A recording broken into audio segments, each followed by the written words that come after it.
I want to talk about my games of the year from 2010 all the way up until 2019. I joined Kind of Funny in 2020, and so I feel like there's been a good documentation of my favorite games and my top games of the years since then. I want to give my games of the year for the decade before I joined Kind of Funny. A few caveats as I go in, though. One, I've not played every single video game like anybody else out there, right? And so there are some games that don't make my picks, maybe because I didn't play it, or because, obviously we all have our own opinions and everything's subjective, right? These are my picks. This isn't necessarily the world's picks. Let's start with 2010. My 2010 game of the year is No More Heroes 2, Desperate Struggle. On a personal level, it was probably a big entry point into the more difficult types of action games. I know we often talk about games like Dark Souls or Bloodborne for like kind of changing and establishing people's tastes when it comes to action. I should also shout out Demon Souls, of course. For me, No More Heroes 2 and the boss fights in No More Heroes 2 and like how difficult and grueling they were at times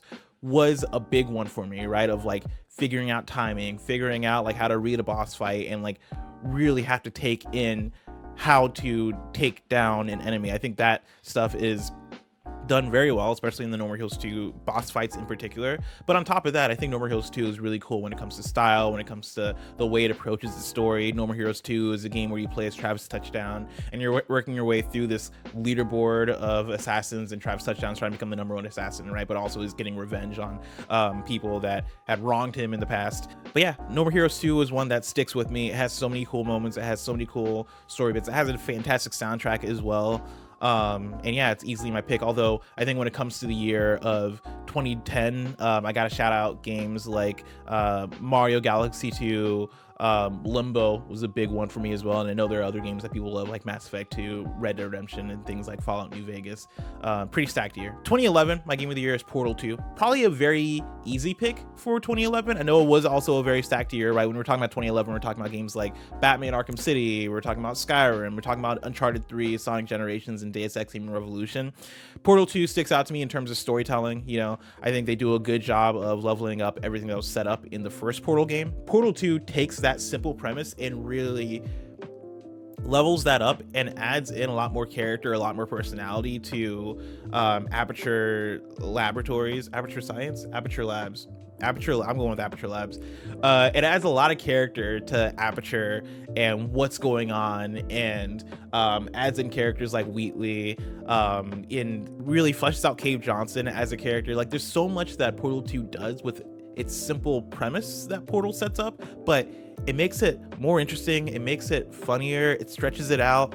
It finds a lot more to do with the mechanics of the portal gun, which is one of the coolest mechanics in a video game, right? Like, the portal gun is a genius thing, let alone like just how well they designed the puzzles around the portal gun, right? Like, Portal is such a special experience as a game, right? And Portal 2, the fact that they didn't like fumble how well Portal 1 set things up, and in fact like leveled up in almost every single way. Also, not to mention, Portal is responsible for my taste in puzzle games. I'm without Portal, I am not as into puzzle games as I am, and Portal 2 was definitely the determining factor in that. And so that's my game of the year for 2011. 2012, my game of the year is Persona 4 Golden, an excellent JRPG, my favorite JRPG, I think, when all things are said and done. It is a game that has, I think, a really fun story, but then also you have really good characters. I, to this day, still love Chie. I love Yukiko. I love Rise. Like, there's so Kanji and Naoto. Like, that whole crew of characters, I think, works together very well, and they're my favorite crew of characters in a Persona game. Coming off of playing Persona 3 Reload and playing Persona 5 Royal, I think it is very impressive the fact that Persona 4 Golden still feels like it has a very strong identity. Like, each Persona game has its own genre that it goes for. Persona 5 is very jazzy. Persona 3 has a lot of rap going on in this genre. Persona 4 is leading heavily into pop, and it does a really good job of standing out among all the Persona games. Like, the music and soundtrack in Persona 4 really hits for me. Like, all the Personas have fantastic music, but Persona 4, for some reason, just really stands out with what it does with its soundtrack. My 2013 game of the year, it's a tough one because it always comes down between two games, and I feel like I'm always the one who's picking the wrong game, but my heart doesn't allow me to make the other answer for some reason. And like, it's funny, Last of Us and GTA 5 on my list of top 100 games that I made on a stream earlier, they're right next to each other. Like, they're both in my top 10 video games of all time, both Grand Theft Auto 5 and Last of Us. They're right next to each other in that list. And every single time I get to the conversation of Game of the Year 2013, I always have to side on GTA 5, even though I love Last of Us, and even though as the years move on, I think Last of Us is proving to maybe be the better aging game. I think partly because the TV show's coming out, and like I think GTA 5 has had more time to kind of disappoint people by not putting out DLC, but then also having stuff in online that, you know, it took a while for Heist to get there. And there's a million things I can say about GTA Online that are critiques. That said, GTA 5 is such an impressive game. It was for the time, and it even is today. Like, you boot up GTA, you look around that world, you explore Los Santos, and it is incredibly designed in terms of world design, in terms of detail, in terms of visuals, and how good the environment looks. You hop into a helicopter and you look down at the city, and it is absolutely gorgeous. And for me, that is something that I still am blown away by when I pick up the game, that it is, you know, this game that is just filled with so much detail. I think it is also a game that doubles as not just a video game to play through, right? It's not just a story to play through. I really like the story of GTA 5. I know that's not something that everybody absolutely loves, but I like the story a lot. But for me, it is that single player experience, but then also how much of a world to get lost in that Grand Theft Auto 5 is. You know, I have so many hours in GTA Online, and so much of that is just hanging out in GTA Online. So much of it is just driving around, getting into different activities, booting up like races and death matches or missions or heists or whatever it is. There's so much to do in that game, and that all worked for me, right? Like, I lost so much time in GTA Online and GTA 5, and I think it's a really good package. I know it's not the fun answer, I know it's not like the exciting answer. I could have said BioShock Infinite maybe, or something like that, or I think Gone Home came out in 2013. But yeah, I think GTA 5 is my clear answer for the 2013 game of the year. But big shout out to Last of Us, though. Like, Last of Us is such a special game for me as well. 2014 is a fascinating year because I have two games that really stick out to me from 2014. They are South Park: The Stick of Truth and Middle-earth: Shadow of Mordor. Both of those are like my two contenders. I know Shovel Knight is a game that a lot of people throw out there as well from 2014, or Dragon Age. I'm not a Dragon Age person, but South Park: Stick of Truth is my pick for Game of the Year 2014. It is one of the funniest games I've ever played. It is a very, very solid RPG, and I think the thing that really elevates it is that there are so many moments that I can list from South Park's The Stick of Truth that stick out to me, right? That were moments in video games, right? That I feel like transcend South Park: Stick of Truth, the game itself. Going to Canada in that game is insane. There's like the scene that takes place in your parents' bedroom. There's the scene where you go inside somebody. There's the shit with the aliens. There's so much going on in that game that is absolutely insane. And they take like a TV show that is already pretty sick in terms of content and somehow elevate that and make it even sicker. They go absolutely nuts in South Park: Stick of Truth, and it works. You know, like, it's very funny, it's very crazy, and yeah, that is my pick for 2014 Game of the Year. 2015 is probably the toughest year to pick my game of the year for. I was just typing out games for this one, and the amount of games that I typed out is kind of insane for games that are genuine picks for me. So there's games like Life is Strange, there's games like Metal Gear Solid 5, Rocket League, The Witcher 3, Bloodborne, and Fallout 4.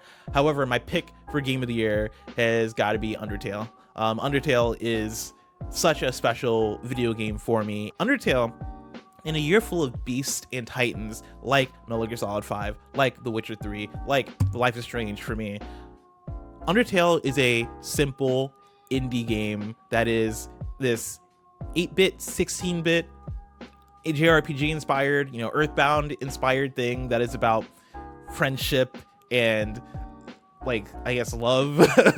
And it has like such simple themes and such a simple setup and such a simple look and style to it, but it is such an inspired video game, right? I think it captures something that transcends video games. You want to talk about having really funny writing and really good characters. Undertale does that. You want to talk about, you know, having a personality as a video game. Undertale does that, right? Like, it's a throwback to things like Earthbound and Live Alive, but it takes that stuff even further in terms of how you want to tell a story that hits people's hearts, right? It doesn't just hit the mind, it hits the heart. The soundtrack for Undertale is probably my favorite soundtrack of all time. Toby Fox kills it in the music. The gameplay in terms of being able to spare anybody, being able to kill anybody, and that being the push and pull of how you want to play the game and those leading to the different endings. I think that stuff is cool. I think that stuff is clever, but even more so, the combat system being this bullet hell style. You got to keep your character's heart away from the bullet stuff. Like, it's really clever in the way that they do that, but then also mix it with like almost choose your own adventure style puzzle mechanics where you have to figure out how to spare each character with their own unique puzzle that pertains to that character's personality and what they have going on, and then they mix humor in with that. It is so good. It is so inspired. For me, it still stands as one of the most unique games I've ever played, and I think that stands out. I think there's a reason why Undertale has such a strong fan base. It's because it is doing something that is different, special, fresh, and people want that, right? Like, again, I feel like it's a game that aims for the heart more so than just aims for, hey, let's make a good JRPG with a story. It's like, no, let's go for it. Let's make something different. Let's make something fresh. And for me, it stands out for that reason. My 2016 game of the year is Overwatch. There are a few games that hit like launch era Overwatch. Launch era Overwatch, it was nuts. The art style, the characters, the personality, the polish of its gameplay. Of course, there are balanced things. Playing as 6 Torbjorns launch year Overwatch was definitely insane. However, it had so much going for it for how well that game ran, felt, players having to build the synergy with each other and really have to hone in on, all right, I'm gonna be Hanzo, you're gonna be this person, like we're doing capture, so we gotta like lock in and play a specific way. Overwatch really nailed so many of those elements, and I think ushered in a new era of multiplayer, and it did it with style and grace. That said, 2016 also a very strong year. That's the really cool thing about this, is that as we get further, the years only get stronger. And so 2016 had games like Doom, it had games like The Witness, it had Inside, it had Uncharted 4, it had Hitman. 2016, very stacked year. 2017, this is a year that is also stacked, but the answer is easy for me. It is Zelda Breath of the Wild. Zelda Breath of the Wild for me is another step forward in terms of what you can do with open worlds, and the separation that Zelda Breath of the Wild has from other open world games is that it is so honed in on how do you make players explore and how do you make the feeling of discovering something feel worthwhile. And I think it comes down to how many secrets that it packs into that world, how many things that feel discoverable. When you find a dragon that's flying in the sky for the first time and you're like, what is that? Or when you find a shrine that's like hidden on the side of a mountain and you're like, whoa, like I didn't expect to find this here. There's so many different things to find in that world, let alone there's so many things at play in terms of the physics and how that stuff works and how things just play together and make sense. You know, like I can light grass on fire and that's going to create an updraft that I can use my gliders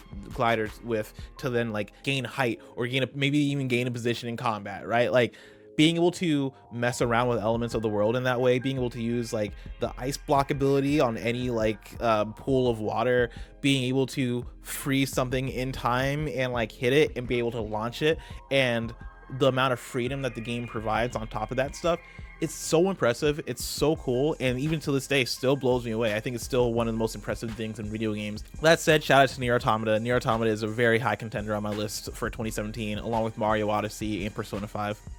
2018, my game of the year is Super Smash Bros. Ultimate, a different genre of video games, another Nintendo game, but it is a fighting game, and I'm somebody who really enjoys fighting games, and I'm somebody who really enjoys Smash. You know, when I trace back my lineage when it comes to me loving fighting games, I go back to Smash 64.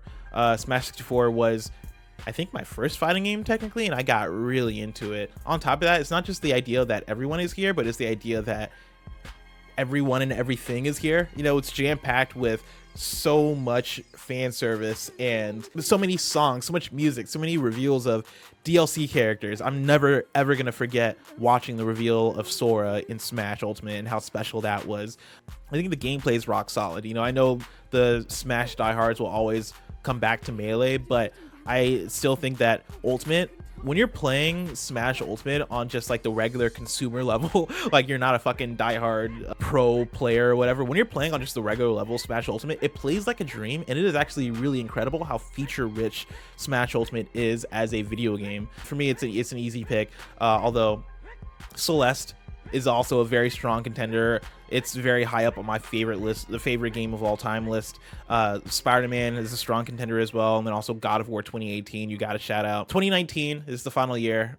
My game of the year for 2019 is funny because it is switched many times. 2019 is a weird one because over the years I've gone back and I've played new games from 2019, and it always switches what my game of the year for 2019 is. And so at the time, Apex Legends was my game of the year. That then I think turned into Death Stranding. Resident Evil 2 was high up there. Oh, Disco Elysium also was high up there when I played Disco Elysium. And then also Control is a big contender. But my pick for game of the year 2019 is Sekiro Shadows Die Twice. And I think this is a fun sort of like loop around to my 2010, because my 2010 game of the year was No More Heroes 2.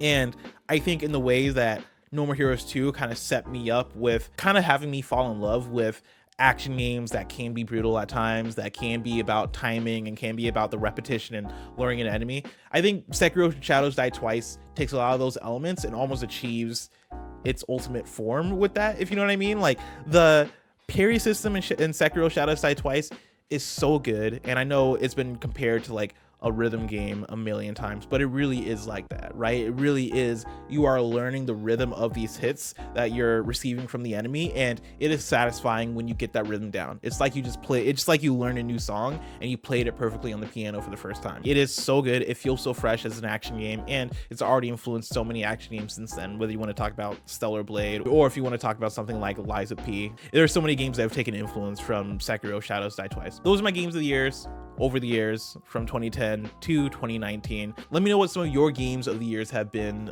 since 2010, or even go back further. I don't know, maybe I'll make another video that's documenting my games of the years from 2000 to 2009, even though I could, man, in 2000 I was 6 years old, so I don't even know if I could even like pull a game of the year, but I can try. But yeah, thank you so much for watching. Subscribe, youtube.com/BlessingJr. Making YouTube videos is a new thing that I'm trying to do here, and so if you liked it, give it a like and let me know if you want to see more videos from this channel. Maybe I'll make them. Until next time, been my pleasure to serve you.